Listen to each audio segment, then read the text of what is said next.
Happy Wednesday, everybody. Today we're going to go over the next project, and I'm hoping to get some ideas from the community.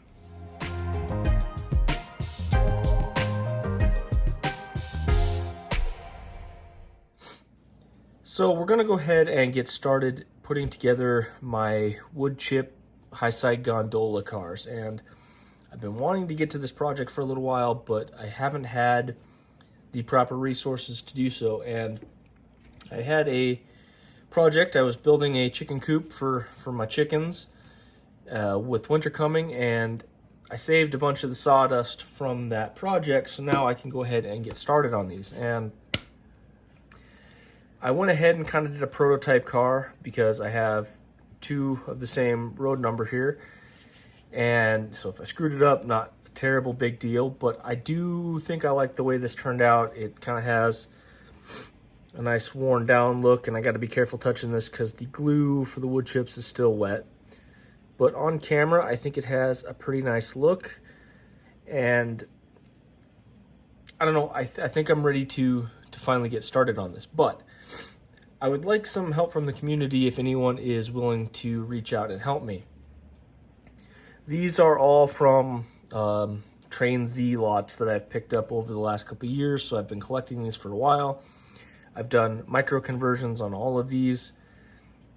Pretty simple to do. If we want to go over that, I can certainly do that if anyone is interested. But what I am really looking to find out is there are a couple techniques that I would like to try on these that I kind of sort of did on this, and I was wondering if anybody could give me a decent idea on what product to use. Now, this kind of has a white tint to it, and I used some white chalk to give it a little bit of, that sun-weathered look.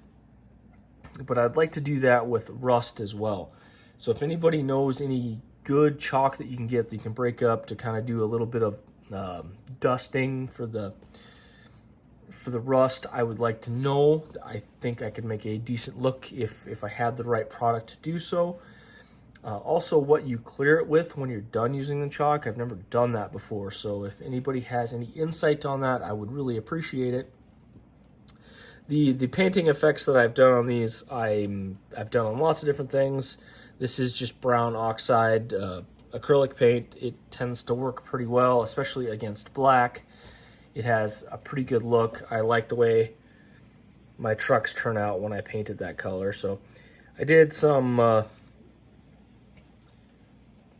just foam pad dabbing to do my rust areas on this. But one thing I would really like to do is these two cars have the same road number, and then I have this one, this one, this one, and this one that are doubled up road numbers. And I don't know that I have the skill or the ability to renumber these, and I don't know that I care, but I would like some neat ideas on what to do to cover up those road numbers. I tried doing heavy rust on this, and it does work pretty well. Fortunately, the road numbers are relatively small on these cars, so it's difficult to see. But I would like to try to do that to increase the realism factor of this.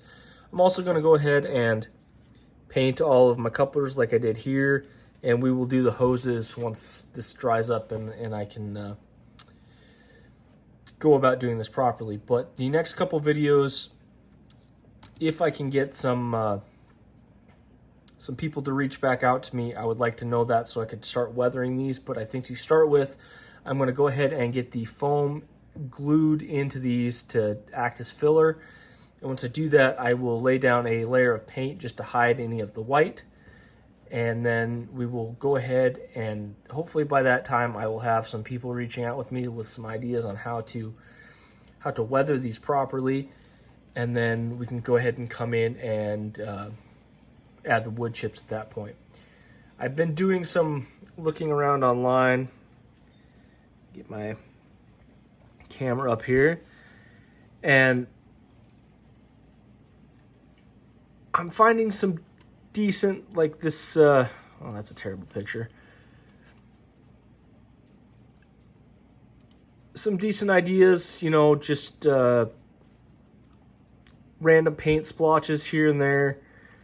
I also thought about doing some rusty areas that have been kind of painted over, maybe to cover up some of the road numbers. If anybody's got any good ideas, I am really interested to know. I also would really love to learn how to do the fading of the paint, like this one right here. I don't know if you can see that in screen or not. It's right up here. I really like the way that faded rusted color looks. Now I realize these are black cars, so they're going to be a little bit different, but if anybody has any techniques for getting that type of look, I would really like to know.